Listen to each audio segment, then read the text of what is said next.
Hello and welcome to the Scott Sportscast. I am your host, Alexei Scott. Today we have a very, very special episode for you, and it's one that I've been looking forward to it for a long time. Now, today we have Alex and an Athlete, where we take on an interview with former athletes, coaches from the past to present of all sports. So today I have a very special guest for all of you, my old high school wrestling coach, Coach Russell Shugars. How are you doing today? Doing great, Alex. Great to be here. Awesome. Happy to have you here. So how about you give us a little bit of a rundown of what you're up to these days? Oh, these days I'm still teaching. I'm teaching elementary school now. I teach elementary physical education, and I coach a local high school and middle school wrestling team in the area still. Not at Seaside anymore, over the hill in Carmel. Awesome. How do you like it over there compared? I mean, it's different. It's definitely different. I made a choice a few years ago to focus more on teaching than coaching. And, teaching elementary school is it's a kick, it's a blast. Little kids are all the big stress is who's the line leader now, as opposed to breaking up fights in the locker room and things like that. And I still, went back to a program that needed a coach and filled in. And that's what happens with wrestling. Once you get back into it, you can't leave it, They just pulls you right back in, How can it not? It's just one of the purest art forms out there. People think art is only just music or poetry, books. No, wrestling and other martial arts where you're actually using your body is in its own way of being an art form. So people need to remember that it takes skill, practice, and determination to get good at anything you want to do. So compared to Carmel, we had a lot of fights in our locker rooms.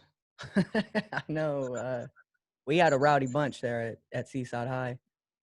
Yeah, I mean, but I think that's more like kids don't fight like they used to anymore. I mean, it's a good thing. It shouldn't happen in school, but certain folks have that streak in them. I think you were one of those kids that just, some people like to mix it up. And, on a Friday night, you're going to go out and have a good time. And one of those ways to have a good time is get in trouble in the parking lot, but I mean, it's important that you find a good avenue to do that, because you can't get in any kind of law trouble or anything. And so that's why it's important to have martial arts and MMA and wrestling and things too, because certain people are just wired that way to want to, mix it up, knuckle up, just like certain people like to run fast. Certain people want to paint. What you have things you're drawn to do, and you really can't stifle those urges, but you do have to find the right avenue to express them. Yeah, exactly. See, the problem with me was that I had a lot of stuff outside of wrestling. I went legally blind. My parents were divorced. I was the smallest, tiniest white kid in a predominantly Black and Mexican school. So I had a lot of little bullies and, my own little angers to work out. So having someone like you who had the patience to deal with a kid like me who isn't used to having that kind of structure because the household was so chaotic it's invaluable. You can't replace that easily. It's why I do it, Alex. Someone asked me once, why do you coach? And the best way I can describe is I can't find a better way to turn boys into men. Exactly. It's a vehicle, and it's a vehicle because you go through so many challenges that it mimics life better than anything. You have to pick yourself up. You have to dust yourself off. You have to get through it, and you're out there by yourself. And sooner or later, it's going to come down to what kind of man are you, and what challenges you've gone through to get there. And wrestling, as a young person growing up and or finding something like that, it can give you a roadmap. And as I coach now, how I laid out the kids. I can give you a roadmap. I can give you a guide to be good, but you've got to put the work in. And until they do, and for so many kids that work is the expression, and that release in that safe space, for lack of a better term, So I hope it touched well, Alex. You seem to be doing all right. I mean, hey, I made it all the way to a semi-professional fighter before I couldn't get medically cleared no more. So wow. I guess those parking lot days were well, fighting's hard on the body. It's real hard on the body. It's tough to do it for a long time. Sports isn't a career. They're an opportunity. It gives Absolutely. you a platform to grow yourself and your image to where you can move on to bigger and better things because you have opened those opportunities for yourself. But if it was a sport, or if it was a career, you'd be able to do it till you were 70 years old. So that's the main difference. Your body got limits. You're involved in your sport in different ways, and wrestling gave me a whole lot. I was lucky enough to find it pretty early in life, and I just happened to find it. And I think one thing I tell the little kids now when I'm coaching them is I gained all my superpowers from wrestling. I learned how to my flips and twists and turns and all my body control and strength and just grit and determination. It came from wrestling. It came from and when I say it came from wrestling, it came from all the experiences that I had during that time. That time when I got my face ground in the mat and had to pick myself up. The time I was crying in the corner because I lost a big match. And how you pick yourself up and dust you up. And that makes you so strong and so tough and just able to accomplish anything you want to do. After a season of wrestling or two, and because hey, everything else is easy now, as Dan Gable says. Yeah. Might be for Dan Gable, but for the rest of us, we got to work at it. Yeah. Well, that's one of his famous wrestling sayings. It's like, once you've wrestled, everything else in life is easy. And to me, it honestly feels that way because back in school, I wasn't a good student. I had a lot of distractions and I had a lot of other things that I'd rather do. I had a job. I had all these things going on, and for some reason I forgot about school. It wasn't until I couldn't get medically cleared to compete anymore that because of my legal blindness that they told that I had to come up with a whole new path, a whole new persona, Well, yeah, you had to find something. Had to find something else and something. And it's that's like I said, that's what teaching and coaching does for me. Is it's a way I can continue to give back to a sport that gave me so much and share what I learned and hope, for lack of a better term, pass it on. And give back. I've met some coaches in wrestling, and there was a gentleman, he was at all the freestyle tournaments, and he just was there always working the scores tables and things like that. And he says, I can't not do this sport, and I can't not give everything to it because this is the only thing that kept me from the dark side. So I figure me being here and doing this is just making sure some other kid isn't going to fall to the dark side. And I'm like, wow, that's awesome. And that's all we can all do is give a little back, Because that easily could have been me. I mean, I was a couple turns away from the wrong path until I had people such as yourself and Coach K and Coach Avila and all these people who gave me, the advice that I didn't want to hear, but I needed to hear. Well, it's different. Sometimes it takes longer for it to sink in. I say these same things, Alex. There's people that try to teach me lessons, and think about some lessons is if until you're ready to learn it, it doesn't matter, And you hope one day a nugget, I'm sure there's some nuggets out there that I've thrown that don't hit home, and then one day, that's what he was talking about, because hey, my coaches, they do the same thing to me, and I'm like, that's okay. Now I get it, lesson learned, Man, I You was a know jerk. which one of your sayings still stick with me today. Me and George use it all the time. We go, water's from Monterey. You think they're over there in Monterey wrestling room drinking water? Because we were all crying about a water break. And so I say it to people and they have no idea what it means. And I'm like, oh yeah, I forgot. It's just such a good saying. It's because, do you think that the people that you're competing against, or the people that you, whether it be a job, whether it be for a grade, whatever it is, do you think that they're taking it easy? And if not, then why would you take it easy? And if they are taking it easy, then you should have no problem if you put in all your time and dedication to it. Mm-hmm. Well, That's that leads me into my next question. So what was it specifically that got you into wrestling? What made you go to tryouts that day? it's funny you answer that. I found it at 7, and I'll admit I didn't know. I did it because a friend did it. At first I'm like but I was a little kid, and I kept doing it. And then I wasn't that successful. Wasn't like a phenom or anything, but I had one pin that first year, but it was like any kind of youth sport. Like, oh, you feel good about it. Most of those tournaments you're playing around on the bleachers and, hey, you got to wrestle and go. But as I've gotten older, I've thought a lot about that question. Like, why did I keep doing this, and why did I wrestle? Why didn't I play basketball and play football? I was a smaller kid, and that's one thing. It's just. But one reason I gravitate toward is I like to grapple. I like to mix it up and get in there. And the way I describe it now, when I'm sparring or wrestling with someone, my world becomes so small. We talk a lot in education about mindfulness and being focused on being mindful and being in the present and so forth.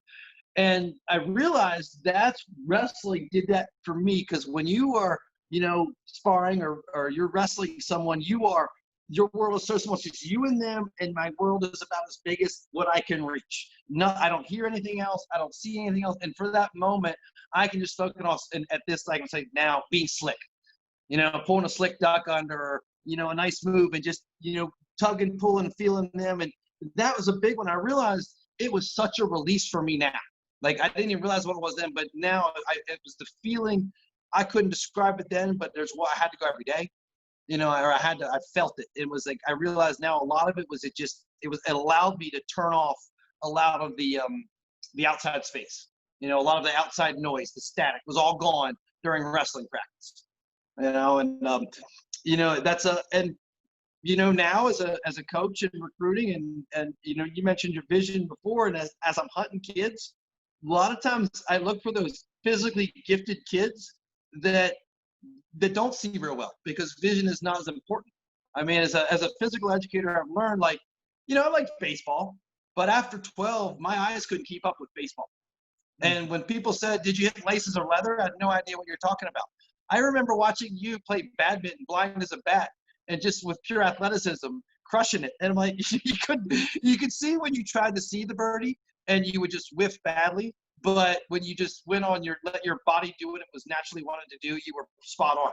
Like, I don't know how you did it as a point guard in basketball. I mean, so typically those kids with poor eye-hand coordination gravitate to sports like wrestling.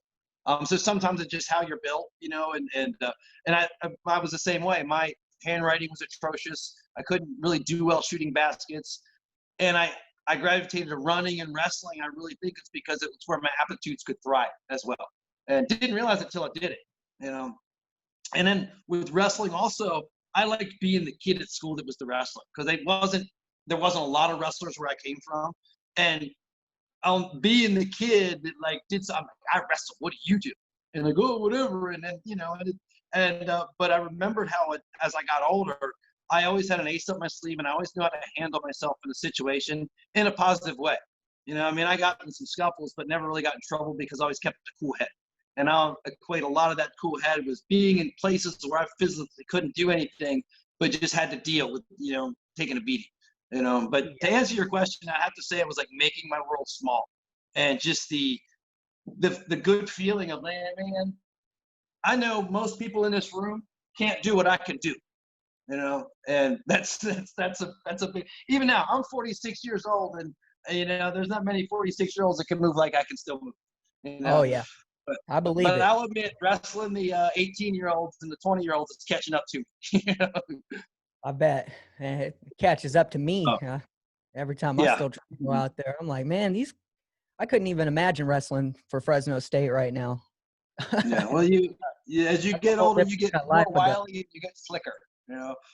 And, Oh but yeah. I mean, I don't know. I That's what feel brought you like to when you wrestling. take time, I think whenever you take time off, you get more time to break down all of the things that you learned and really understand the intricacies compared to as you first learn it. When you first drive your car, you're like, okay, I know how to steer, I know how to move the pedals.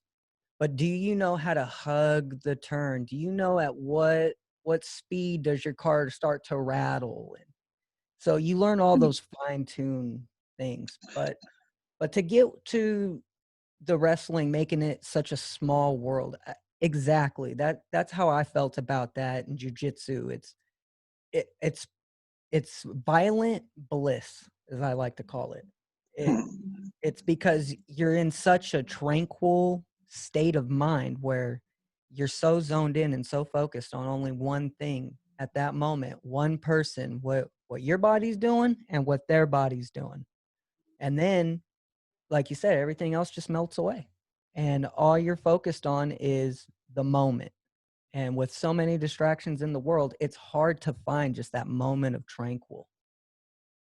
And in any place you can find that in the world, like in your life, it's actually everybody needs that space. How they find it, and I find it that way. And that's what distance when I couldn't wrestle anymore. When I ran in college, but the distance running was a similar feeling where it just tuned out, and I realized like what I liked about that was just who can endure the most, and can I endure more than you, which is very that wrestling, the match situation is a what's the word, is a dividend of all of the hard work. But the hard work was similar. The practices got to be so much fun because I don't know, you get to a point you enjoy kicking your own butt, and it's Oh, like, hey, I can kick my own butt so no one else can. And um, practice that's, I mean, was hard because I wanted match day to be fun. I wanted absolutely. to enjoy it. So I busted my butt and kicked my butt so that nobody else could. Now, I wasn't Mhm. always the case, but I prepared as if that was the case. And it worked out pretty Yeah, well for me. I did all right. yeah, Alex, you had some serious natural ability. Your intensity was unmatched, and Especially at 12. it's typical. You went on to do quite a few good things, and it's pretty much how I've kind of had to accept wrestling here on the peninsula. I mean, hey, Alex, where's our location for this broadcast? Just as I refer to, like I talked about, and if I Fresno, refer to things, Central California. what's Um, that? Central California. So I like as I refer to things, I can refer to like geography, kind of like I can. I don't know. Anyway, what Yeah, was I we're saying in again? California. Uh, I'm in Fresno, yeah, California. you're So in Fresno now. Okay. yeah, yeah, I'm Um, here at but Fresno State right now. I'm a sports marketing major. oh, nice. Okay. Shoot, what was I? I just totally lost my train of thought there. I'm sorry. Um, You yeah, were talking about, oh, you know is it what? Now, Alex? Was you were? Oh yeah. Okay. But coaching on the peninsula. That's why I say, because I was referring to coach, but something that really affected me about coaching on the peninsula and what I wanted out of coaching when I first started doing it to what I want now. That I pretty much had to understand that for any kid in this area to really, they had to blow up. There wasn't going to be any wrestling scholarships coming out of the peninsula, just for lack of just competition. And like, we're not the Central Valley. I mean, we got a few good kids, but not as many. But I've always felt that if I can get a kid like that with just enough, if they've got the desire to just walk on to a college wrestling room, because the training will be better. I mean, there's coaches way better than me out there, and if they get into it, if I can teach them enough that they can survive in a wrestling room, that nutrition, their learning curve will go so fast because there are many state champions that go to a college room and can't score a point and can't make it. And I think you and a lot of the kids around, it's got to be tough, and you were tough enough to survive in the room that, I believe that's why you shot it. I don't think when you were in high school, we even touched your potential. No. I think you had a lot more to go. And, it's just opportunity, for lack of a better term. We just didn't have the chance and the time to really, to grow. And a lot of kids around, unless they really, really buy in, I mean, for one, getting your 100 matches. I talk about new wrestlers all the time. I say it takes 100 matches before you figure this out. You're going to win some, you're going to lose some along the way. But it takes, as you were saying about figuring it out, like driving the car, and finding the turns. The way someone described to me is it slows down. So, you'll win some and lose some, but after about 100 matches, everything just slows down for you. You're not quite so, you don't have, you have, it's still moving at the same speed, but your brain is processing it quicker, is that you have time to make decisions. And that just comes in your own head.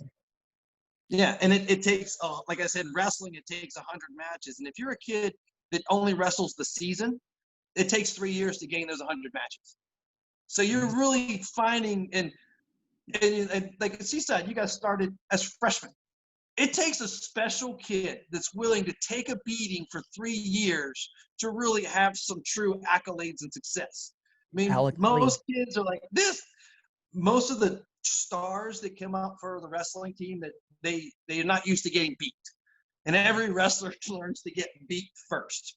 And if they don't learn to get beat or can't accept it, they're not going to make it. And many of those truly physically gifted kids are used to winning since they were, 10 years old. They really don't, unless they grew up with something where they got beat once in a while, have a hard time. Like typically your ball carriers don't make good wrestlers. Just a different type of kid. They're already a star. Unless they really want to go do this because they like wrestling, they're not going to leave being a star somewhere else to go try something new. Unless they like that streak of grappling, and mixing it up. Well, the thing is there's no money in wrestling. That it's not one of these sports where you can just go be a millionaire after a couple seasons. Yeah, I mean, that's true. Yeah, it's not I call like sports, like I call them subculture sports. You're not there's a lot of money out there in the big sports, but what's the prestige too? You think about like football at a school, like the homecoming usually revolves around the school's football schedule. A lot of the celebration of the school revolves around that. So kids want to play, part of it. And I don't know about you, Alex, but I never did it. Something else about maybe what drew me to wrestling is I never did any team sports. Like I just wasn't drawn to the team feeling. I played some baseball, but like I was like being on a team, and I tried to make teams out of my individual sports, but definitely like I was a runner and a wrestler. So there's something I feel like it may have been something I may have missed out on in life, of being a part of and learning how to be on those teams. But hey, that's as we reflect now. Yeah. Well, like for me, I grew up playing team sports since I was a little kid. I mean, I played t-ball. I played little league soccer for every year. My grandparents owned a gas station, so they'd sponsor one of the teams in our small town. So we would play and played basketball, Pop Warner football. We even tried to get a lacrosse team started at Seaside High. We could only get they come and go, and it's still one of the fastest growing sports in the country. I was always intrigued by it, but like you said, loved it. I don't know really how. Liked it. I don't know how I was able to do all that. I had still do have very, very good hand-eye coordination for a blind guy. Yeah, again, it's a feel. It's a feel, and it's repetition too. Like believe it or not, I can go golf, but I can believe that. It's a long time to find. Could you hit a baseball? Yeah, oh yeah.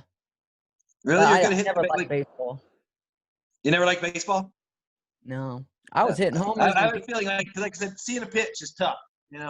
That's what separates baseball players from both is their vision. Yes. It's like flying a jet, you got to be able to track. And my Yeah, eyes, exactly. the way I look at my Mhm. eyes is how it works is it's a vitamin A deficiency. So my eyes don't process vitamin A correctly. And they grow Uh-huh. yellow, and they grow these little yellow called flexes on my retina. Hmm. So that Hmm. blocks my central vision. So I can't zoom. Think of your phone. You're holding up your phone to take a picture outside, and you notice how it zooms in. My eyes Hmm. don't zoom. Okay. So so what you see is what you get with me. So if Yeah, I you want can't to focus. focus It's on hard to stuff, focus I in gotta on like get one close. object. Yeah. Exactly. Oh, wow. So it's That's like quite the. it, Go ahead. yeah, it it's one of those things where it's not the vision part, it's the font, the fine print. So that's why I can't Mhm. pass an eye exam, but I could drive a tractor.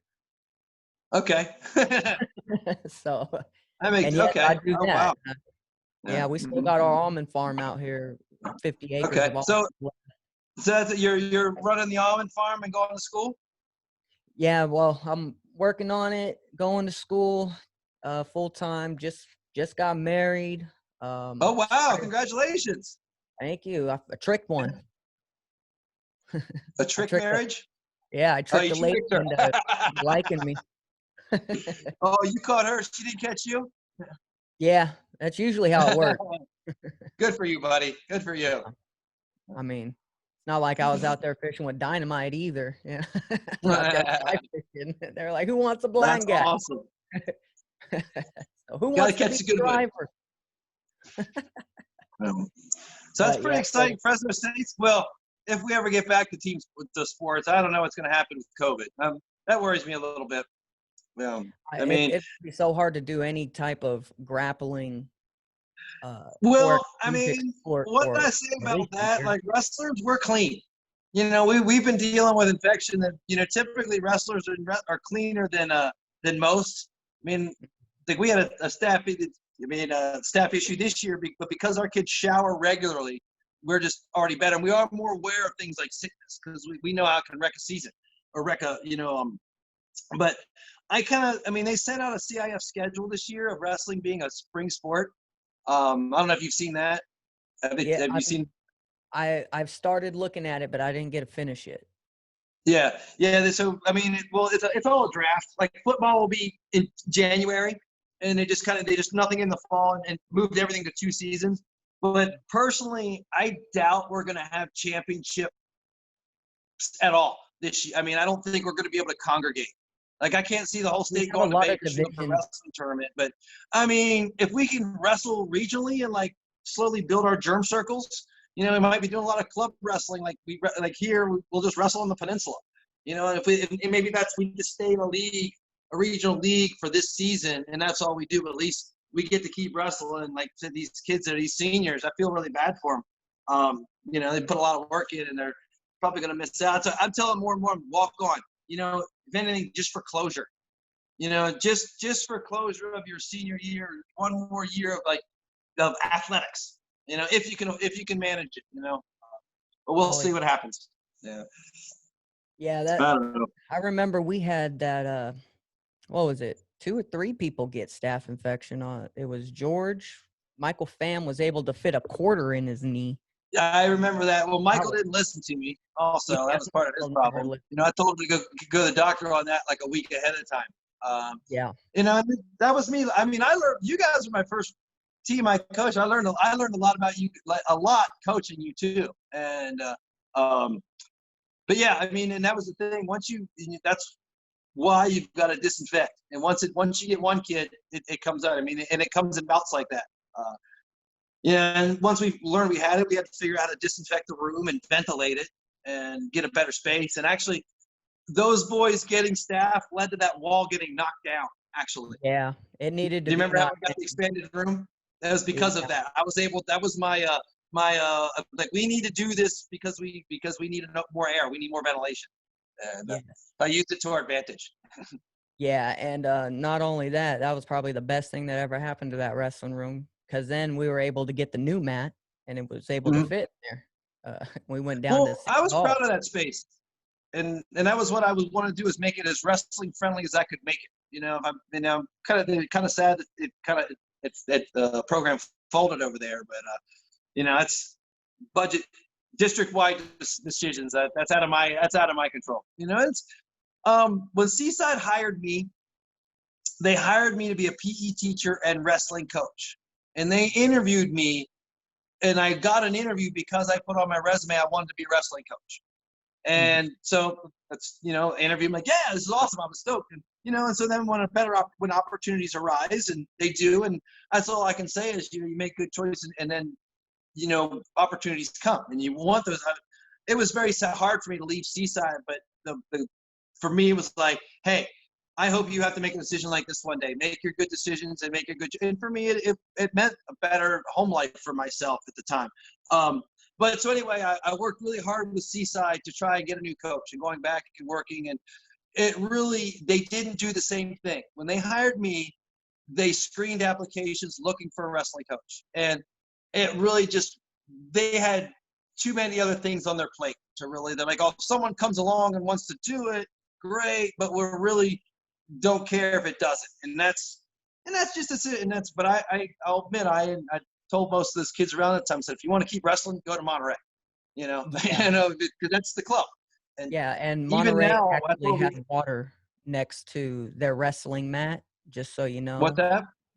Monterey had water next to their wrestling mat. So yeah, Monterey did drink water. Oh yeah, they did drink water. Yeah, but I mean, it's like Roberto does great, and that club is amazing. That guy's done amazing things for wrestling. Well, yeah, I recommend he's so him for an entwined interview with too. USA Wrestling, so that What's that? he's so entwined with USA Wrestling that he's the guy to know. So if he could also coach you, that's a benefit as well. Plus, they had 80-man teams. Yeah, well, he works. I mean, Roberto and I we're colleagues, and the way I can describe Roberto is, like, as we moved through life and deciding our career paths, I chose to be a teacher. Coach Dixon chose wrestling first. Like, I chose teaching first. He chose wrestling first. So as I got my credential in teaching and things like that, he has been moving up through USA Wrestling. He's our regional wrestling director. The man, as much as I love wrestling, he loves it 10 times more. I mean, he eats, sleeps, and breathes it. And he's a great, generous man, and does a lot for the sport. Well, did he also make the Olympic trials? Yeah, I think he almost made the Olympic team. I'll let him tell that story. I'll let him tell that story. But Alex, I probably there was a packet I made called "Making Yourself a Champion." It was like a big, thick packet of. You may remember that. Well, every year I try to redo that and change it up a little bit. And as I got older, in the opening statements, I referred to it. I said, "Don't be so naive to believe that your coach is the end all, be all technique. Seek out other people." I mean, what's great about wrestling and martial arts and all these sports is, as soon as it's such a welcome. As soon as, like, if I meet someone on the street and start talking to say, "Oh, you were a wrestler," you instantly have a connection, and you instantly understand, because you both already put yourself through something more. But and what that means is coaches are willing to share. Maybe not like at the side of the mat at competition, but like here, I tell kids to go see Roberto. My kids that really want to keep wrestling, we go to a club. I introduce them to a club, and he welcomes them with open arms. Same thing, if I go to a freestyle tournament, I see a kid without a coach, I'm happy to jump in the corner. If I see their technique, I'll pull them aside and say, "Hey, you know what? Next time you might want to check this grip out, or check out just changing your grip from this to this." It's such a giving community, and just but my point is, like, most coaches are happy to share technique, so drink it up, pick everybody's brain, don't feel like don't rely on, like, the loyalty of your program, to the point of, like, your sport is more your art form, and anybody that's willing to learn from anybody that's willing to teach you, and ask anybody that will. Yeah, and it's like, you look at these famous painters, it's like, did they only paint one type of picture? No, That's they true. have various styles, and So you have to versatile yourself as well, because knowledge is power, and the more knowledge that you have, the more uh, tools you can pull out of your arsenal and use them whenever the time does present itself. Because Mhm. most of these things, you only need them every once in a while. But Coach Dixon, yeah, that's Coach Roberto Dixon, in case you guys wanted to look him up. He's Monterey High School's wrestling coach and regional at USA Wrestling in general. Do He's a you regional director. Yeah. So the way I look at learning from different coaches is you and Josh Daniels taught me how to leg ride very well. And that was how I learned how to control people on the ground and use my hips better. But Coach Gary, he's the one that really took my Greco to the next level. You remember what my record in Greco-Roman was? I do not remember your Greco-Roman. It's pretty good. 16-0, pretty good. Oh, wow. I was undefeated in Santa Clara Valley. Okay. Yeah, So that's when you wrestle a lot. Well, he was a thrower, and you like that upper body too. And because I had as you were two just saying reps about on the me. painters, yeah, that's what you. There's the masters of different styles of wrestling or different styles of painting, as you just said. Um, mat wrestlers, throwers, tires, and when someone's a master, taking a few tips from them, um, that's how we grow. You learn from the best. Seek out the best and find them. And sometimes you're lucky enough to have them in your backyard. Most of us are not. But that's really what you got to do. And that's, I say, travel. The more those really good kids are the ones that just seek it out.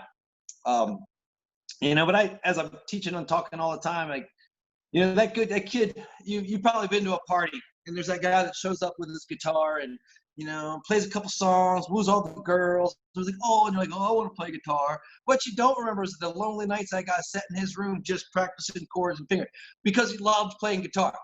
Or the Mhm. skater, that's out pulling moves at the park and doing all kinds of stuff. You don't see him skinning up all the time because he just liked being on the board. I remember, and for me, it was like I tried the guitar. I didn't want to sit there and play it. Like wrestling, I wanted to go wrestle. And I Mhm. said, it just was fun. And that's been the biggest thing I've been trying to encourage. Like, it's fun to wrestle. It's not got to be anger, tough, intensity. It's fun. Um, I personally now am trying to model my coaching style off Cale Sanderson, as opposed, I grew up on the Gable style of intensity and you got to be so intense, but it's almost like when you're that intense and that fired up, you're almost afraid to lose. Well, a loss hits you so hard. The Kale style, those guys, they work and they train, but they're so much more relaxed because they're just having fun. You win some, you lose some. There's a kid I coached. He put his yearbook quote about wrestling. He's like, yeah, wrestling, I win some, I lose some, but I'm still me. You don't change who you are. Your losses, and that was so much because once you take that ego out of it, you're free to just unleash, and your style can fly, and moves can go wherever. And I talk about there's two types of competitors, and there's the type of competitor that really wants to win, and there's the type of competitor that hates or afraid to lose. And a lot of people say, I hate to lose, I hate to lose. Problem is, if you hate to lose, sooner or later you're going to make a decision in that competition to protect the win. Hold back, play defense, protect the win. Where if you just really, really want to win, you're just constantly reaching and striving to be your best and achieve the goal, and you'll go for it. You're and if you don't, you're going to just keep going. You're going to keep reaching and keep striving. So I really am trying to encourage that. Like, let it all hang out in a match. Let it go. Let it fly. Have fun. If you hit a now, if you're in the state finals, you may want to avoid that belly-to-belly throw in the first 30 seconds of the match. But, hey, you're going to get there because you're willing to try things when you have the opportunity. So don't be afraid of competition. Embrace it and look for the toughest kid you can find, because that's how you get better. That's what my dad always used to say. He said he would go find the biggest kid in school and challenge to a fight day one. I was like, Yeah. is this school or prison? Yeah, that's exactly it. Yeah, I mean, I've heard that. Yeah, that style. But you know, I mean, it's if you notice like wrestling, how there's like hotbeds, like the Central Valley is really tough. But that's Oh because yeah. you know you've got, as they're talking about the speed, it happens so fast, and if you're wrestling at that tempo more frequently, you're just going to get better. You know, I've had two CCS champions since coaching, and my first one, I look back and probably the reason he got it was because I was a workout partner regularly at the end. I Was was that fit enough to wrestle Alex every Lee day. or non? What's that? Is that Alex Lee or non? No, no, no. This was at Carmel, actually. His name was Oh, at Kodiak Carmel. Sauer. Yeah. Oh, Oh, I didn't have any champions at Seaside. Alex Lee was the highest one I think he took fifth at Seaside. okay. I really wasn't there long enough to develop some champ, but you know, that's how it goes. But hey, it's tough. It's tough to be a CCS champ. But It you is. know, this kid, and it was just because our scrambles were faster, and he got faster and more wily in the scrambles because he was wrestling with me daily. Mhm. I can't do that forever, and as a coach, I'm really trying now to build a program that I can't be the best guy in the room. It just No. doesn't work. If your coach is the best guy, you need guys your weight and your size that are good. And it's always been a struggle on the peninsula. It's just getting enough good partners together. You know, Well, you look get a at good group. how many did we have on our team at one point? 7 kids. We forfeited half of the dual meets, and we still ended up winning some because Yeah, those I 7 mean, guys I've always cared. tried to count like how many matches we won. It's hard because I have not had a complete lineup in my shoot. Alex, what year did you start high school? Oh, 4. 2004. Okay, that's okay. So 2004. So 16 years of coaching on the peninsula, off and on. You know, that took a gap there. I have not had a full team where I filled all 14 weight classes ever. It's amazing. Best I think I've done is 12. I And mean, that's tough. I have the same. I mean, but that's small school coaching. You know, that's the nature of the beast. And you take it for what it is. You know, if you can put together a team. I always said in our leagues like Mission Trail and the NBAL, if I could have filled a team, I could have won a league title regularly. You Yeah. know, if you can fill the team, you can do it. You know, yeah, that's those challenges you got to overcome. You can embrace it, you can complain about it, or you can figure out how to overcome it. You know, and Yeah. but when there's nobody in your school under 120 pounds, you ain't got a lightweight. You know, that's just how it goes. You know. Yep. No one no one over Mhm. 215, and you don't got a Yeah. heavyweight. Yeah, well, I But mean, for me as a coach, the biggest frustration, the hardest challenge was trying to make efficient practices when you just didn't have a good workout group. You know, it would be awesome to say, okay, you five are a group, so now let's do some shark bait wrestling for the next half an hour. You know, that's an awesome workout. That's an awesome practice. You're in for 2 minutes of wrestling, and then you're in for then you get breaks in between. It's interval wrestling. It's interval workouts and wrestling style. It's the greatest way to train. But you've got to have 5 good partners to do it, or 4 good partners to do it. You know, it was rare we could do that. So, I mean, I learn now as I'm getting older as a coach how to teach kids. And the more experienced are, the more they can wrestle outside their weight class. Like you can hand fight and drill with someone outside and learn to work different body types. But so much easier if you just got a part of your size. You know, yeah. I mean, it would. What would you say is the biggest benefit from going from high school wrestling to middle school wrestling? What do you mean benefit? Like what would you Like say as some coach? of yeah, as coaching, what would you say some of the perks are to teaching younger kids compared to more of the teenagers? Oh, well, I'll tell you, Alex, when I was making when I left Seaside is when I really decided that I'm a better teacher, that I'm better suited to teach than coach. But a way I can give back to the peninsula is to get some youth wrestling going, is to teach some fundamentals. I mean, I could do more good. You know, my plan when I went to Carmel was just to start a middle school team. Figured I could build there, I could handle it there, because in the 5-6 years I started teaching and coaching wrestling, I was sick and tired of teaching kids how to shake hands and tie shoes.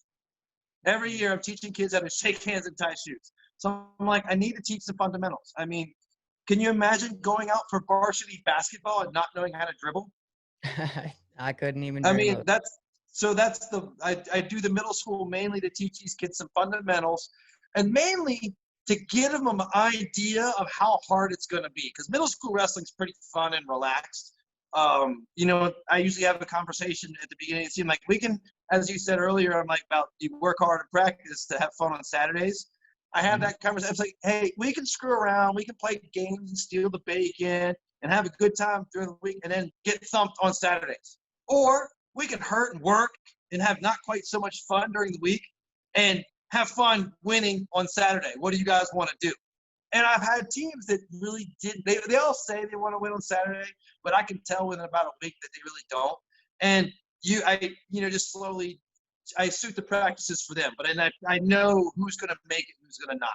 But really, it is kind of a grooming weed out. It's a way I can get kids out and maybe teach some kids about what it means to be an athlete. But really to give them a taste of what wrestling's about, so when they come out as high school, they know what's going on. Because typically, without a middle school program, most kids don't come out till their sophomore year. Yeah, I Because did freshman sophomore year, year. you came out there, you played basketball your freshman year, Yeah, because you knew basketball. It was familiar to you. That's a total reason. If you'd had a 2-week wrestling unit in middle school, you'd have been on the wrestling team as a freshman. I would have So been that's really what in I'm middle trying to school. expose the kids. I get a lot of chuckleheads, but I can also teach them to not be chuckleheads. And Yeah, well, but it's but about breeding that's culture. and You I mean I really did it. So I was hoping to send kids to that high school program at Carmel, with some background, because that coach up there, he's great, but he really doesn't do well at teaching the fundamentals or just expressing. This guy's a national champion. That's for instance. But he's the kind he was the kind of guy that I look for all the time as a good wrestler. The kind of kid's kind of quiet, just comes in, puts their head down, and works hard. yeah, And so he's the kind of coach. I want you to go over here and do 100 stand-ups. You can go over here and work on your duck hunters. You do that, and then he's like, okay, go. And because they didn't do it, he didn't quite. He just didn't have the same kind of motivation. I mean, as you remember, Alex, I yelled and had my foot up your butt quite a bit in practice, because you kids, need it. just need that constant encouragement and just constant motivation. And most teenagers aren't self-motivated. They are, but they're not. It's a Well, really special kid. Do it all on their all they know as kids is that it's easy to quit when things get hard. It's harder to own. stick to it and grow, because you learn the And that most is from whenever you're down and out and you're at your lowest. That's whenever you really figure out who you are as a person, like you were alluding to earlier. You I don't know truly who you believe are without adversity. and truly believe one of the most valuable attributes a person can have is grit and determination. Because with that, you can overcome anything. Mhm. And wrestling breeds more grit and determination than staff and ringworm, you know, by far. Yep, we had all that, plenty of it. You know, Especially and George had the staff, and then we both got ringworm one summer, so yeah, it what happens. I mean, got was it's very prevalent, and but that's just it. But all that again, you had to deal with that. I mean, I'm sorry, you get staff. I can't come to your house and clean your wounds and put Neosporin on to take care of it. You got to do it. You have to make weight. You have to watch. I can't tell you. I can say don't drink soda, and don't eat a burrito before weigh-ins, but you're the one that has to do it, and mm, that's the grit. That's where the grit is built daily in wrestling. yeah, Yeah, that's why we love it. That's and why I it's love it easy now. Anyway. for people with a passion for it. So if you enjoy anything, of course you're gonna actually enjoy learning more about it. It's whenever you try Mm-hmm. to force people to do something that their heart's not in it, do you really Yeah. start to see that kind of disconnect? And those are easy to see compared to those who actually that light's going off in their eyes every time they see Mhm. oh, that's a Granby roll. Oh, I gotta Well, try that.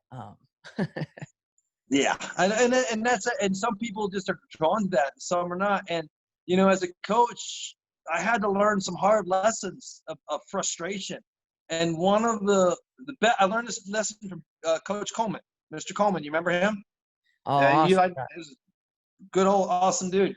And I'm like, God, I was just pulling my hair out because guys weren't learning and kids weren't motivated in practice, and I was going crazy. And he said to me, he's like, Shugars, you can't coach desire. I'm like, what do you mean? He's like, you can't want to win more than they do. And I'm like, you're absolutely right. And it makes all the sense in the world. I can't want that victory more than you do because you're the one. If you don't want it, you don't want it. You're here going through and I mean, I had some teams, and I remember like we went, oh yeah, you want to talk about the Facebook comments about the oh, I remember those days. There was a comic specific, some pictures that popped up from all the old teams, some of your old teams, and like, oh, the stuff you guys were doing, like, oh, how was it? Because we would go to the Coast Class. I had the schedule set up to go to the Coast Classic it was a Friday, Saturday tournament. And if you made it through the tournament, you would come. I'd take you back on Saturday, but if you didn't, you went to the JV tournament in Hollister on Saturday. Yeah, San Bernardino Classic. Yeah, and it turned out half the team freaking dogged it at the varsity tournament so they could go win medals and kick butt at the JV tournament. I'm like, oh my God. I was like, I can't believe I only got one kid. I think it was George. It was the only kid that qualified for Saturday. And they're like, yeah, we went 1 and 2 that day. Kids. That was actually my first varsity tournament right there. In my first match, I wrestled Dane Stevens. Yeah. So, and then I took him down, put him on his back, and then he reversed me and pinned me. But no, he's tough. He was a real good kid. But yeah, so I mean, I wasn't quite ready. I didn't know what that level of a wrestler was like yet. No, and that's it. But that's the only way to get there is to. That's why I had throw you guys the wolves a little bit, and you learn from it, And but my point is that group, I quit. I learned it then, but it really made sense when I saw this later in life. It's like we were just on different wavelengths. Yeah. I mean, I hope you guys had a great time. And there was like, and that's why it was very frustrating for me at that time, because a lot of those kids on that team just weren't into it for the same reason. I had over here at my other school, I had the same problem. I'm like, man, I got these two boys that are just freaking driving me crazy because they just screw around in practice the whole time. This one kid, he showed up at a tournament, I say, bring your own food. He's walking around, he's like, he brought a can of peaches and no can opener.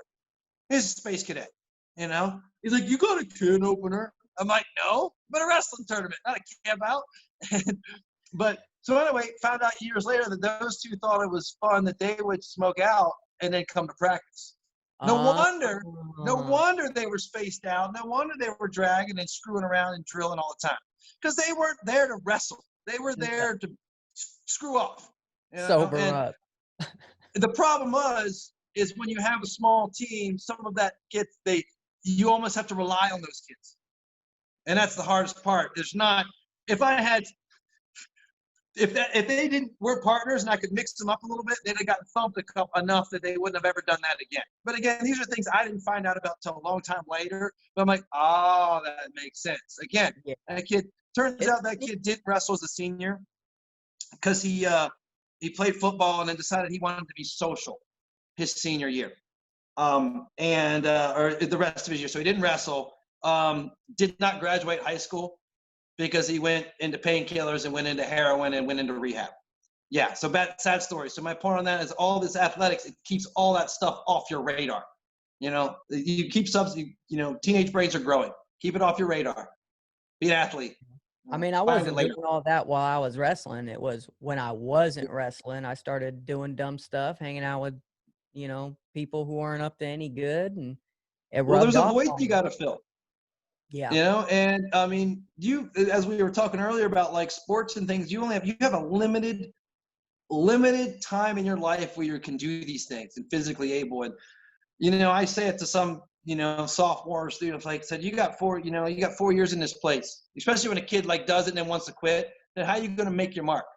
You got 4 years in this school to do something, to really, and that's really, hopefully it guides you into like picking something to really just seek out perfection, You know, in every person in life, you need something to, if you've got to have something to pour yourself into, you know, to Yeah. pour your sweat besides the job, you know, where it's just your thing where like I'm putting my heart and soul, my passion into this. And without it, it's life becomes pretty miserable, you know, Yeah. and part of school is to help find those things and figure out what they are and opportunities. And that's why it always annoys me when kids in school early and graduate early. Like you're at Fresno State, don't try to get through there as fast as you can. Take advantage of what that place has to offer. It's an institution for personal growth. When Yeah. else are you going to have free access to that weight room? Yeah. When No. else are you also going to have free access to all of these great minds who have PhDs in the exact Mm-hmm. field that you're going in? Who better to try to get a mentor than the people who have been there and done it longer than you've been alive? Absolutely. You know, find those good people. Find those people with focus. Learn Yeah. from them. And that's the thing is you got to learn to be a sponge. No matter what you do and no matter where you go, you just need to learn to soak it in and absorb all of the good times, the bad times, the information, because without good, you don't, or without bad, you won't have good. Without the ups, you won't have downs. So you just got to be in the moment and ride those waves as long as you can. So since the Listen more, quarantine, talk less. have you been out surfing since the quarantine? I have not surfed much since the quarantine. It's interesting, Alex. For lack of a better term, I kind of lost my stoke. You know, I haven't surfed Know what you mean? much in the past couple years. I mean, I moved out to the valley, so and it's funny. It's like surfing. It still gives me a great joy, and it's just funny. But I found something actually. I started trout fishing. Oh so yeah. I mean, I fished a lot as a kid, and then you know, I found some places here, and I got a kayak, and I've been so. It's like, what do I want to do? When I go fish? I want to go surf. And lately, I've been choosing to go fishing more, and now I really want to catch one of the big steelhead out of the Los Padres Reservoir. You know, that's Oh, my most recent goal. I've hooked two, like talking nice 3 foot, you know, 36-inch big fish. But there's ocean fish. But I haven't got a picture of one yet. And that's all I want to do is land one, get a picture, and let it go. yeah. That's a. But yeah, I so don't that's Go ahead. Sorry. I don't eat seafood, but I just love to fish. I mean, maybe that's the Okie in my DNA, but my Mm-hmm. Russian my Russian side, it's too cold to fish. I don't care. Ice fishing. Yeah, I mean But that's probably what made it's me good at wrestling was that mixture of redneck and Russian. that could be, yeah. Yeah. And you know, but it's funny, like fishing, it kind of gives me that same kind of feeling of when I'm on the bank or watching the water. I'm watching the current, trying to figure out where the fish are, where the food is, and how the water's moving. And I remember I took my buddy once, and you know, I was always a hyperactive person. Hard to sit still is, you know, pretty obvious. And you know, he's like, Shugars, I have never seen you sit still this long in my entire life. And I'm like, and he was absolutely right. I was. It's because even though my body was still, my mind was running. You know, my mind was just going just a mile a minute about everything that was happening out in that water. You know, and Yeah. it's like kind of like wrestling. So even though it's active up in here, and that's really where the activity has to happen. You know, how the focus changes. You know, it helps you focus on one thing. You know? That's the thing about wrestling is, yeah, it's physical, but it's just as much as mental as anything else you'll ever face. You have Mm-hmm. to be mentally strong, mentally aware, and mentally sharp if you want to succeed.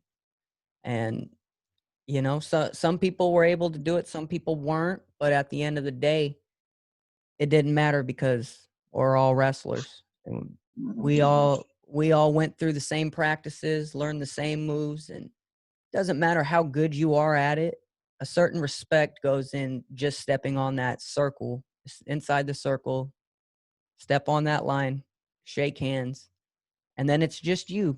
Even though wrestling is considered a team sport and martial arts as well, they're not really a team sport. You train with the team to prepare you the best you can because on fight night, on your wrestling match, it's just you out there. There's nobody Mm-hmm. can go in there, tag you in, help you, pull them off of you. It's just you're alone. So you have to prepare better than you think you can, so that way, whenever you are alone, it doesn't panic you out. Because I feel most of the problems with people was they were afraid because they were alone, and it really blocked them mentally. Until they got over it, then they got better at it. I think of Michael Pham as a perfect example. Alex Lee as well. Alex Lee really loved to joke, laugh, kid, but then he figured out it wasn't as fun to get your butt kicked as it was to win. And so he Yeah, made that's it right. And more he made that mental switch. He made that choice. I mean, he was a screwball. That's why the one year he came in weighing 130 pounds and couldn't wrestle 106s all season because he was too heavy at weight certification. yeah, And the that was, I think that was the hydration trigger. part. He's like, man, this is not fun. Mike, with a little bit of discipline, you can go a long way. And that's when, like, when he made the switch, every day he ran up the sand dune before school. You know, because and it's the when you and it's funny how every champion or everyone you make that point where there's just some kind of mundane thing that you just, okay, this is the thing I'm going to do, and that almost leads to that continuity and consistency that has to be a part of this, of real growth and real change, you know. Mhm. And but it's like he's like, it's for me, I remember it was I was like 16, and I took the weight bench from the basement and moved it to my bedroom. And because then I lifted weights in my underwear all the time, you know, because I just like, but it was like I just that made I put it right in my face, you know, and that was a big one for me. And that and writing the names of my opponents on the guy I wanted to be, writing his name on the mirror. You know, just every time I had a little, but that was my reminder. But you know, and sports help give you that what you're reaching for. I mean, as a grown up now, I'll sign up for Spartan races once in a while, and I Ah, do it just to have a goal, just of a motivation to, you know, keep me running, keep me training. You know, I need something out there to so I don't go out there and just, cause I'm going to go to the race either way. So I'd rather go enjoy myself instead of barf up a lung. You know, oh, and do you remember kid from our school, Nico Abiera? He I wasn't a think so. sports, he was Skinny a kid. JRTC. Yeah, he was a Yeah. smaller Okay. Skinny kid, kid did but the he b-boy used to stuff. have the real long hair I until think he went so. to Yeah. Mhm. JRTC, but yeah, he apparently does Spartan races. So what Uh-huh. is a Spartan race? I've never watched one. Oh, you know what? Shoot, you probably dig them if you can run. They took a wrestling practice, you know, a conditioning portion of wrestling practice and stretch it out over a 5K or a couple miles. You know, the beasts are like 12, 13 miles, and the sprints are like 3 miles, and then there's a super which is like 10 miles, like 6 miles, something like that. But pretty much it's like some running, and then obstacles like rope climbs, tire flipping, spear throwing, sandbagging, carrying. You know, it's like, man, this feels like a wrestling practice. Climb a wall, you know, roll around the dirt, carry something, run a lot. You know, I That mean, sounds it's a fun. yeah, it's good. They're good times. You know, yeah, like the mud runs and all those. I know. But yeah, because I've always had a distance runner part of me as well, and so I embraced it. You know, I'm like, actually, if I'd have found those things in my mid-20s, I'd have been crushing them. I'd have been Oh, crushing those when I was like, if I was, you know, if they'd have started 10, 15 years earlier, because that was right on my alley. You know, with my distance running background and my physical ability background, I'd have eat them up. You know, the story of yeah, all of our lives. If we would have started yeah. just 15, 20 years earlier at anything. Coulda, woulda, shoulda. You know, Yep. My coulda, favorite woulda, three shoulda. W's. But yeah, so the Spartan races, that's neat. I'll have to check into those. Mm-hmm. They're But neat. I mean, shoot, but again, who knows if there's going to be one for a while. yeah, I mean, actually, they hold a pretty tough one right here at Toro Park. It's usually a beast, which is like 12, 13 miles. It's usually really hot and big hills. So they did a cool one. You're like an A's fan, I believe, but they did one at the Giant Stadium. That was kind of cool. You're like doing push-ups in the locker room. And yeah. I'm I doing think we push-ups. Like, lost oh, some of that's your Buster volume Posey's here. locker right there. What's I that? think your mic came undone, or you went real Oh, quiet there. hello. Okay, you're back. You're back. I'm back. Oh, sorry. Yeah, I was saying I got to do push-ups in the locker room at Giant Stadium during the Spartan race there, and Oh, so it was nice. I'm like, oh, that's Buster Posey's locker. And it was, that race was pretty awesome because, it was a 5K and I was in pretty decent shape, but I came out of the tunnel onto the field. So it was awesome. Like to run the race, I got a tour of the stadium, because the course went everywhere, underground and all around on the field. So as I come out on the field, I'm like, I'm running a really good time. All I got left are box jumps, a monkey bar, like a cargo monkey bar thing, and then run through, and I'm almost done. I'm gonna crush this. So I hit those box jumps hard, like bam, bam, bam, bam. I came off the box jumps woozy. It's like, oh shit, So then I shake it off, and then I do the monkey bars, and I run through, and I finish.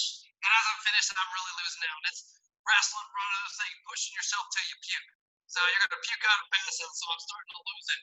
So I'm like, oh, now I gotta find a landmark. So next time you watch a Giants game, do you know how on the third base side where the guy sits in the corner that catches the foul ball, the hot ball? Mm-hmm. Usually an old dude sitting there in the chair. I noticed that spot. I ran up there and threw up in the dirt right there. So every time I watch a Giants, I'll say, hey, that guy's sitting in my throw up. Sitting in my spot here. Yeah, I need to do push-ups. Yeah, Need to move right over. there. Yeah, so I dropped some dirt on the medal they gave me. It's just kind of neat to be on the field. Oh, that's awesome. Well, Yeah. I'm glad that you actually got back into coaching because you were good at it and you turned this troubled kid into more of a man than he should have been. So. Oh, Alex, you're a good man. And you know what? You know how to make good choices. And part of growing up is, learning from our mistakes. Oh It yeah, I sounds got like plenty you're of well those. on your way to that. I got plenty of those to choose from. So. Yeah, yeah, and I do look back, and it's something that I have, and when I did take a break from coaching to kind of figure some things out, there was a really big hole in my life, and I actually realized I was a better man. I'm a better man when I'm coaching than when I'm not. Like I take better care of myself. I use my time wiser, and for the same reason, I want you teenagers out doing sports and doing things because you need to fill your days. Is the same reason I'm doing it again, is because it's a good quality wholesome activity, and it just makes me a better person, and I'm glad I get to share that with you, Alex, and I'm glad you learned a few lessons from this old dog, and I hope you keep that grit, man. Keep that grit, and your drive is one of your biggest assets, and it can take you anywhere you want it to. It's pretty awesome. I mean, isn't that funny coming from a blind guy? It's Yeah. You've never heard me use my vision as a crutch. You never heard me use it as an excuse. You never heard me say, "Oh well, I'm just going to give up." Then, it doesn't matter if the odds are stacked in your favor, if they're stacked against you. It just shows that, like you said, with grit, you can do whatever you want to do. I'm not any smarter than anybody else. I just listen to smart people and try to soak up what they have to say. And And it might take you longer. That's the biggest thing to understand is it's at your own. There is no timeline, and like what someone might grasp quickly, it might, if you want it, it might take more tries. Yeah. It might take some detours to figure out your path. I mean, shoot, I'm 46 years old now. I just realized that I kind of fell into like a decent path of life. Like, yeah, I mean, but again, I did my best to make the right choice along the way, and like try to jump, and one of the hardest things to learn in high school, it's hardest thing to do, is learning to jump through those hoops, because a lot of high school is like, hey, this is how you learn how you get a driver. You got to jump through these hoops, and as Coleman used to freak kids out about, hey, those aren't the right PE clothes, you can't wear. But he was pretty much saying, like, you're going to come to a place in life where they're going to make you follow those details and toe the line. Your boss told you no open-toed shoes. Just smile and nod. Yep, your boss said no open-toed shoes. What are you going to do whenever he tells you, or she tells you, hey, we're going to write you up because you don't know how to follow the rules. Yeah, and then you either find a place where you fit in the boundaries they provide, or you adjust. Yep. And the older you get, the easier that is to do. Yeah, speaking of Coleman, he's actually the one who taught me how to wrap my hands. Oh, yeah? That's right. And you know who actually took over the wrestling team when you left? Who's that? You were Me, me, coaching there for a minute? me and Coach Gary. Really? Yep. Oh, okay. Yeah, I Coached, remember Gary was there. coached. Yeah, I know you. Okay. Wait, I do remember you being hit with him for a little bit because I was all I was kind of on the edges and popping around. Um, yeah. The Carmel, the thing I was starting doing that middle school program at Carmel, but then the high school team was going to fall apart. I'm like, what am I doing this for if there's nowhere place for these kids to go? So I Yeah. shared the duty with another guy, and some good families came in, took a lot of load off my plate. It's pretty awesome. Yeah. Well, how dangerous these streets are nowadays, man. Anything to keep these kids motivated to stay out of them is just going to Yeah. help everybody around. You know, those third party benefits of people getting a good education and learning good morals, learning how to be disciplined, and those are just things that will benefit the whole community when at least one person does that. So if everybody did that, we would have, Mm-hmm. we Oh wouldn't have pay it forward. Be a good citizen, be a good person. If we're all good people, it'd be a good place.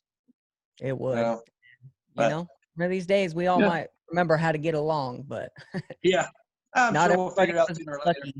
Not everybody Yeah, was as lucky as me to grow up in Seaside in such a diverse place. yeah. You're a pretty lucky spot, dude. So Yeah. many awesome people, beautiful views, and you know, high school is one of those things that I'll always remember. And it's amazing because during the time you think that that's all there ever is oh, high school. Once it's high school, I'm an adult, and then you realize Yeah. high school was just a fraction of your life. It's I feel sad for those that their high point of their life was their high school. And I came from a place where there was a lot of that, but it just it is a stepping stone, and it is the jumping off point. But sometimes you jump off and you miss your landing, but that doesn't mean it's over. You tread water and you finally climb up and you jump again, and you know, and those experiences will guide your path, and lead you to what you're going to do and what you're going to be, and you know how you're going to keep living. You know? awesome. And one last thing before we wrap up here, I would All right. like to ask you, what would you say to any young people who are going into coaching wrestling for the first time? And then also Mm-hmm. the kids who are on the fence, maybe want to check it out. What would you Um, say? so young kids that want to get into coaching, be willing to spend the time. You'll love it. You'll be the time. Get the certifications that go along with your coaching. USA Wrestling. And if you decide to make it you're going to volunteer at first at your local clubs and things like that. Learn from those older coaches. Definitely, pay attention and watch them. But then it's going to get to a time where you're deciding you've been doing this, and don't let a school district make you work for free. Like I said, once you get, because I'll remember when I first came into Santa Monica before coming to Seaside. My first one, I said, I coached in the middle school team, fell back in love with the sport in Texas. Come to Santa Monica, I walk into the wrestling room there, and I'm like, I want to help you coach. And the rest of the coach like, oh, sure, okay. And I'm like, shoot, I'll volunteer. He's like, no, you won't. He's like, yeah, I'm going to pay you because it won't be much. He's like, well, do car wash, you'll get paid because I expect professional work. And when I was at I ran into that at another place I was coaching where I was really into it and really doing everything, and the head coach was not. And I was banging my head against the wall, and then I realized the problem. The head coach looked at it as a hobby. I Mm-hmm. looked at it as a job and a profession. So he put hobby effort into it. I put professional effort into it. So make sure you are honest with yourself and what kind of coach you're going to be. Are you a volunteer hobby coach, or are you a professional coach? And if you're a professional coach, you're seeking out clinics, you're seeking out licensure. You're going to go to the Monterey Clinic of Champions, the coaches clinic in Monterey every year. If you're a local coach, you're going to go to that. That's been gold for me, and just expanding my technique. I am 10 times the wrestler I was in high school, just because I'm still learning technique. But after all that, the most important thing I could say to a young coach is check your ego. Your ego is gone.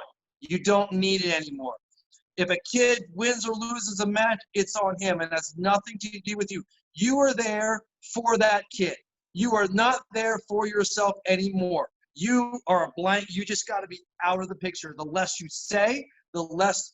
I've always appreciated and admired the coaches that speak less than more. But checking that ego is key. One, there's the checking your ego of like a competition, with a referee, with an opposing coach, with what happens in the match. But there's also checking your ego with your kids. When I first started coaching, I was coaching and competing at the same time. And, it was fine. It was great. I was getting back into wrestling, so it was good. But I also had to worry about myself and so forth. So I'm like, we went to the weight room. I got to do mine. I got to get mine. I got to get mine because I got to win. The next year I was injured and I was just the coach. And those kids were 20% better. Mainly because instead of me, okay, we're benching. I'm benching over here. I'm walking around, watching them, checking form, keep them on task. In the wrestling room, instead of me being in my wrestling group, just going at it, I'm overseeing the groups, checking technique, keeping kids motivated. Really, and I remember saying, okay, I'm a coach now. I'm not a competitor anymore. I've done my thing. And my thing is what my thing was. And I don't like to talk about it because a coach, were you state champ? Like, doesn't matter. It's about you now. It's you and what you did and it's more about our growth together. Let's see how far we can get you. I know how far I went. I did this. Let's see how far we can get you. How far do you want to get? And so I said the simple thing, check your ego. Make it about your athletes. I noticed whenever I first started coaching that there was a coach, I won't say, but they were just starting out coaching as well, and the hothead mentality never died. It screaming at the refs and screaming at the score sheet, people down talking his wrestlers, and I said, well, I hope he takes this as a learning experience for correction rather than how you're going to keep going about it, because there's a certain point where your intensity is defeating the purpose. It's not your job to be intense. It's the wrestler's job. And seeing somebody else go through that actually taught me that same lesson is check your ego at the door. This isn't about you anymore. This is about. It's totally not. And by the way, were you state champion? I was not a state champ. No. Okay. I finished sixth. Nice. In Maryland. Mm-hmm. And could have been better.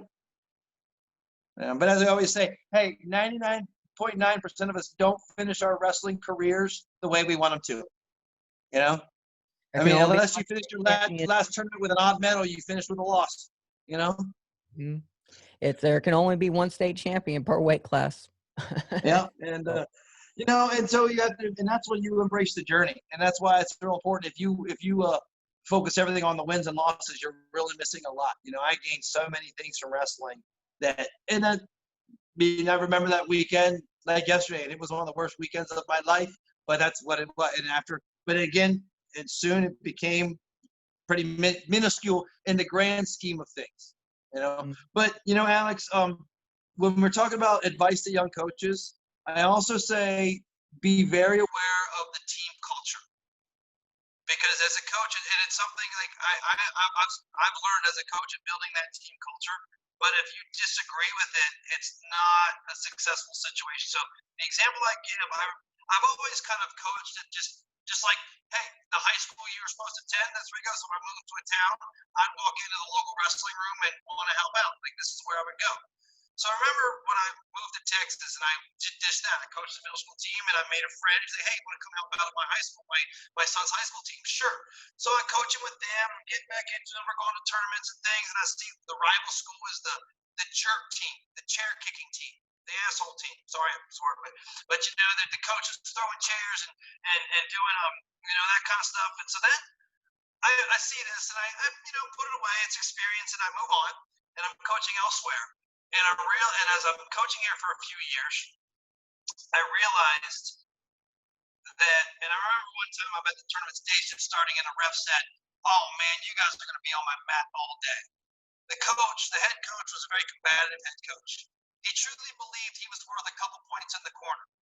time. I don't coach that way. I believe the prep work's done in the room. But anyway, so he was constantly in the ref seat, or constantly just combative and argumentative. I think it got to the point where I think refs kind of took it out on our kids a little bit. But really, I looked at that. I realized, and again, I was volunteering and helping out. I looked around, and I realized, like, I don't want to be a part. I'm on the jerk team. I'm on the asshole team. I'm on the team that we show people like, oh man, what kind of unsportsmanlike stuff are they going to pull now?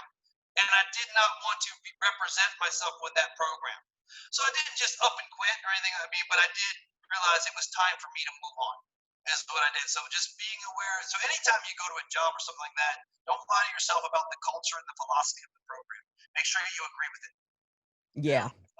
Because it's always a top-down effect. So it's a trickle-down effect. So your culture is going to be what the head guy's culture is. So exactly, and make sure that he's a head person hobby is guy, building a good culture. yeah, if it's a hobby guy, it's just going to be a hobby. If you want to take it serious, then you'll have to find someone who up top takes it serious. Yes.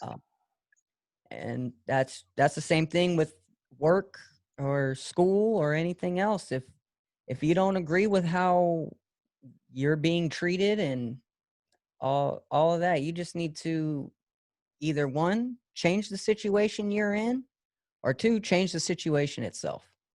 Mm-hmm. So Yep. And that's the beauty of life is we don't stick in any rut, you know. But I said be aware of the surroundings and just make sure you're building a good culture and you're growing into a good culture. And if you see a bad culture and you have the ability to affect change, do it because it's how we build good people. You know? Even wrestlers are kind. You know, and I was like, even when you're in that match and you're being as sadistic you can, that you still have mad respect for that opponent. As you know. And it's because they have the same courage you do to step out there and go against you. That anybody can talk trash to you and run away. Anyone can talk trash and run away, but you're going to sit there, you're going to stare me eye to eye, and we're going to see what happens at the end of 6 minutes here. I mean, wrestling, football, kind of the same. You know what makes a good boxer? Someone that likes getting hit. You know what makes a good football player? Not someone that can hit well, someone that enjoys taking hits. Because you're like, yeah, you get I see some kids that they take a shot and then you can see their eyes wake up like, that's awesome. And other kids just instantly fold. Like, this is nothing like I expected. Oh crap, I don't want to be here anymore. You know, and I see it every first day. It's amazing to see how kids jump out. Like, you remember Don Fawn, right? Mm-hmm. That kid had that streak. I don't know if you were there the day we did that boxing match, but he tore after that other kid that didn't make it because Nah just unleashed on that kid. And I did like a come try out the wrestling team. We had a little boxing night. I don't know if you remember we were there for that. Wait, was that whenever we watched Vision Quest and the overnight? Probably it was one of those like overnighters before we started the season. It was like I was trying to get. We did an overnighter with like almost like it was like a boys' night in the gym, and we boxed and not. I was like, all right, put the gloves on and go. And I was after like, man, someone's gonna get their bell rung hard. We're gonna get in trouble, so we better stop this. I remember whenever we did it, we had ours. We watched Vision Quest on the projector. Then we boxed. I mean, I boxed Michael Pham, Derek Kalma, George and Zach Ross boxed. Alex Morfin put a hurting on Derek Kalma. Oh yeah. I don't know why he was boxing him, but and then later that night, I think it was Zach or Josh Hunt, maybe. They went out and they put a dry ice in a water bottle, and then boom, when we're all sleeping, you just hear the explosion, and all of a sudden, Coach Shugars wakes up. All right, everyone, push up position. Yeah. Well, see, the whole point of those overnighters was so they could get some extra sleep to go to a tournament. You know what I mean?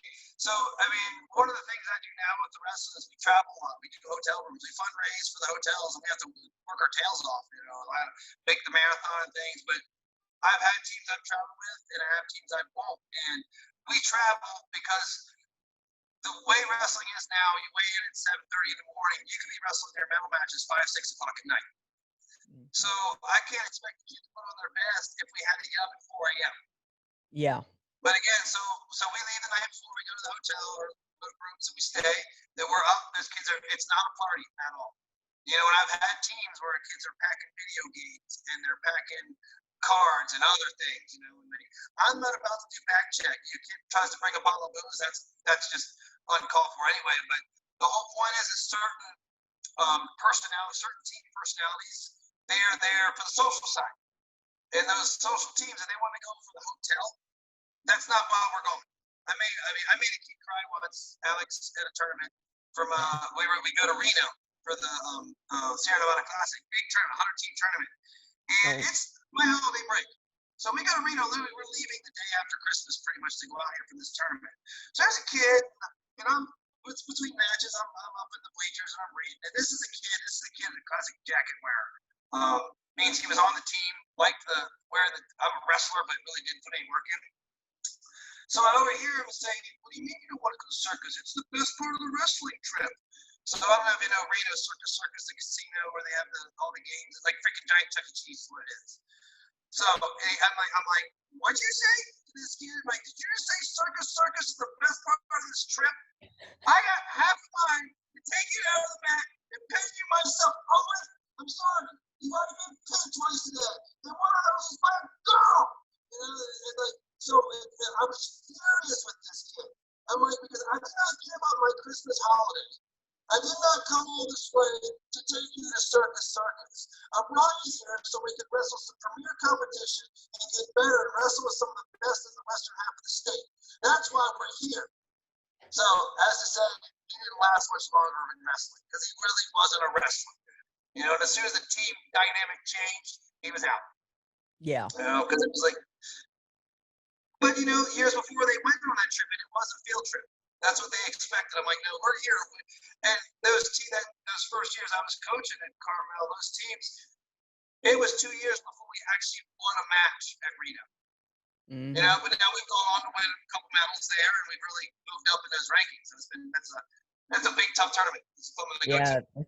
Yeah, we never got to go to anything like that. That would have been awesome. But we didn't have a big enough team. Still figured it out, but again, if we're getting thumped at Scotts Valley, you know, if we want to go to Hollister and wrestle instead, we're not ready for Reno. And, you know, but anyway, that's that.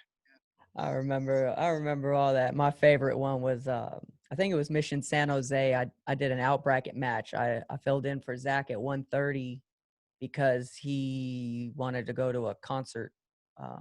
And it was an out bracket match, and I get headbutted right under the eye, right off the whistle. And the guy puts me a head and arm right in my back within the first 2 seconds of the match. And I'm on my back just sitting there like mad that I just got headbutted in the eye. And so I said, you know what? No, I'm not going to let this guy win like this.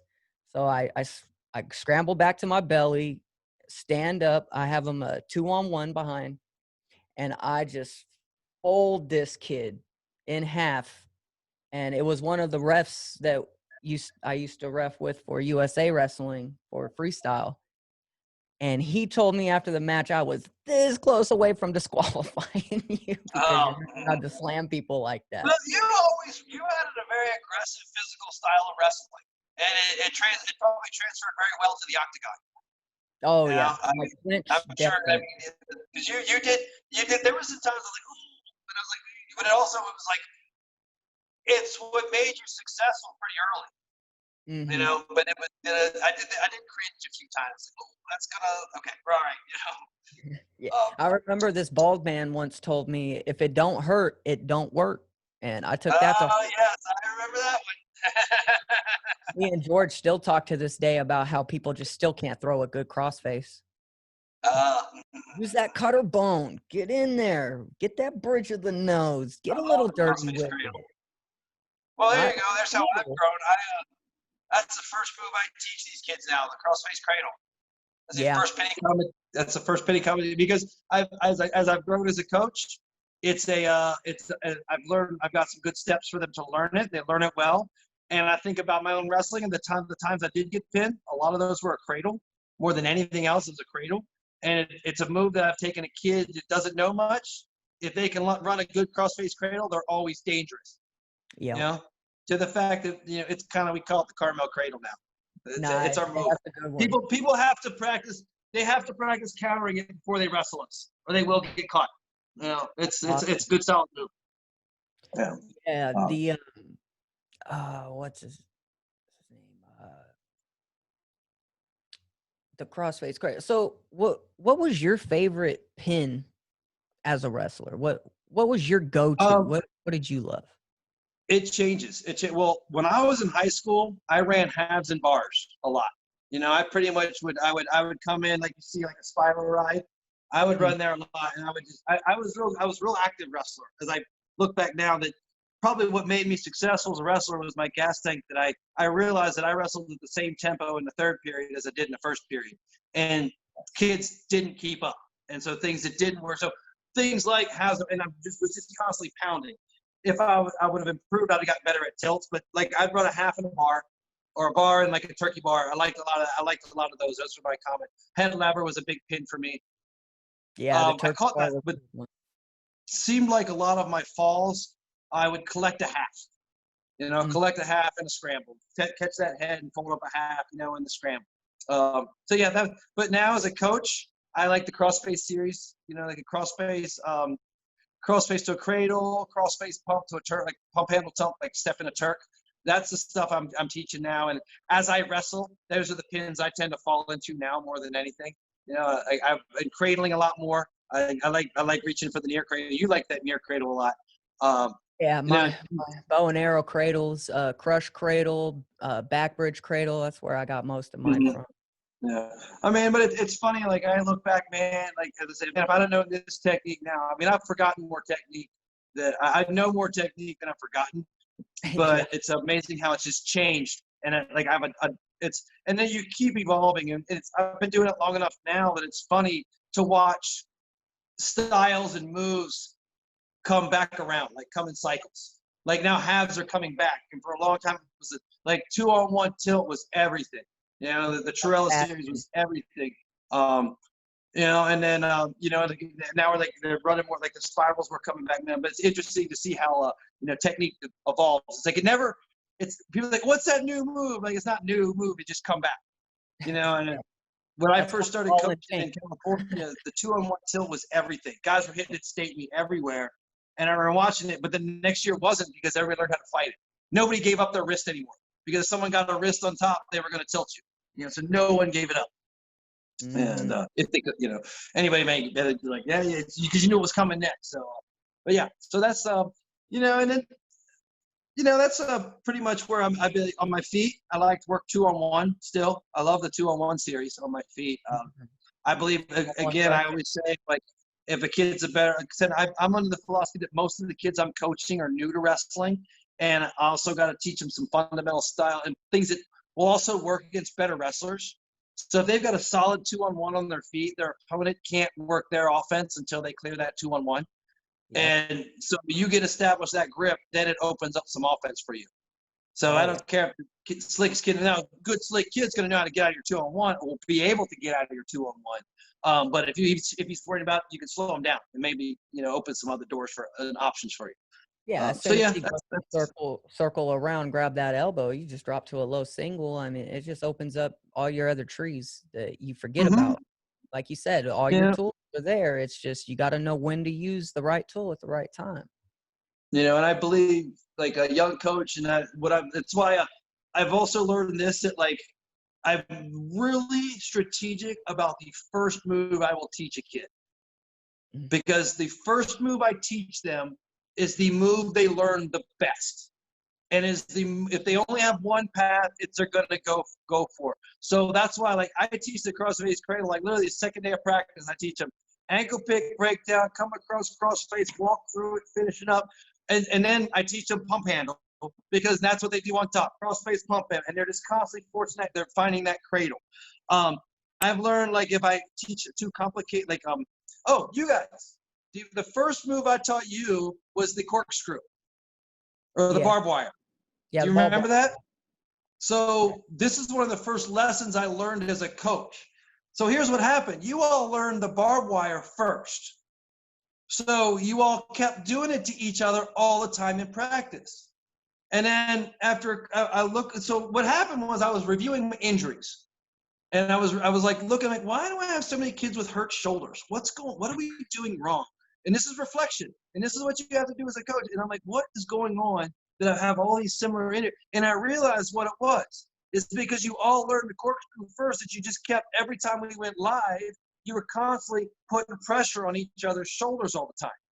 You know, and actually I found, and so I like the corkscrew, but I like teaching the cradle first, because you're going to pin more kids with a cradle than a corkscrew. And so then they run that cradle, and they fight. Guess what happens when they fight the cradle? They fall right into that barbed wire corkscrew. So I use the two side by side now. And then you just spin yeah, around. they'll fight the cradle and turn into you, and then get rolled with a corkscrew. So yeah, so that's a lesson I learned. Like, oh, that's why I had to change the first move I taught. Because you guys were beating each other up, and kids would just be out there breaking on a shoulder, you know. Yeah, when you do it wrong, that's usually whenever someone gets hurt, and it's when you're first learning. Everyone's doing it wrong, and then you just and they're tweaking wrong, and you know, like a half Nelson, like a wrist in half. It's really hard to turn a tough kid with a wrist in half. But if you get a cross-face cradle locked up on a tough kid, you can stick him. You know, you can stick him. I had a kid, so his junior year, he didn't wrestle senior year because whatever. But anyway, his junior year, he had 29 pins on the season last year. 29 pins, and I think he won 20. I think he won 30 matches. Nice. Like every win was with a pin. What's that? So every single one was basically a pin. It was a cradle pin. And the funny part about this kid there was many matches where we would be outclassed. You know, he could have placed his senior year in CCS, but he chose to pole vault and focus on pole vaulting. But he would get outclassed in matches like tech fall type takedowns. But and he had a really vicious grip and a really strong crossface. We would choose top, and we'd stick kids because he would fold them up in a cradle and pin them before they knew what happened. You know, and it was amazing. I mean, but that's kind of like when you're 3-4 year wrestler, it's almost better to really buy in and invest in one move and learn it well. And there were very few kids that could stop his cradle. Yeah. You know, and it's funny, kids learned, they never gave him that wrist again. Because if he got that crossface started on top, he was probably going to lock up that cradle and stick you. And that's the kids he lost to were the kids he couldn't cradle. You know, but he could cradle a lot of kids. If I was going to wrestle that kid again, I'd go hide my wrist underneath Daddy's gun. Yeah. You would. That's a good point. Yeah, that's what you have to do. And that's what I did. You find your strengths, and then you turn your strengths against them. So mine was Greco. I was a lot bigger and stronger than all the other 12-pounders because I was more aggressive. They were more of the smaller kids that only did wrestling because it had weight classes, unlike other sports where there was none. 6'5" or 5'1", you know, it didn't matter. You're on the same team, doing the same position. So, well, see, that's you like that. You were comfortable in that upper body position, and I remember like when I wrestled guys like you, I didn't want to be there at all. Yeah, I understood leverage very well, and these little T-Rex arms gave me a good grip to pinch down on the lat. So George to this day still hates my Greco. Hey, Alex, can you excuse me for a minute? Yeah, actually, we're getting ready to end this. Okay. Oh yeah, I hit the head. So yeah, let's go ahead and wrap it up. Yeah. Okay. So, any final comments? Any last? It's advice? good to talk to you, buddy. Glad you're doing well, and hope this takes off for you. Oh, me too. You know what people are calling me? What are they calling you? Baby Joe Rogan. Baby Joe Rogan. Nice. Because I was a cage fighter, I ref, commentated, coached. The only thing I'm missing is fear factor and stand-up comedy. Nice. There you go. He's an intelligent cat. That's a good compliment. Yeah. Yep. So read a lot. Oh, it's awesome to have you on for the first one here, getting the ball rolling. Like, we have our sports news and all that good stuff, but the Mhm. reason why I started this whole podcast was because I wanted to interview people like yourself and other athletes and coaches, officials, and all people inside of the business of Mhm. sport industry. Just because of these kind of stories and these life lessons that people can live vicariously through if they miss their time. Mhm. Uh, so I want to thank you for coming on and being the first guest of Alex Thank and you very much, Alex. Well, you were one of my very first wrestlers, so that's quite the honor you got there too. You know? Hey, 12 years ago, who would have saw this coming full circle, huh? Yeah, the Scott brothers, man, they were the first, pretty much the first kids I know at Seaside Wrestling. Still got the newspaper article with us in it, so. Oh, awesome, good. You know, and those memories you'll carry with you, and the lessons will carry even longer. You know? Oh, and the Well, that's lessons have awesome. gotten me to this point, and they'll get me a lot further as soon as I learn more.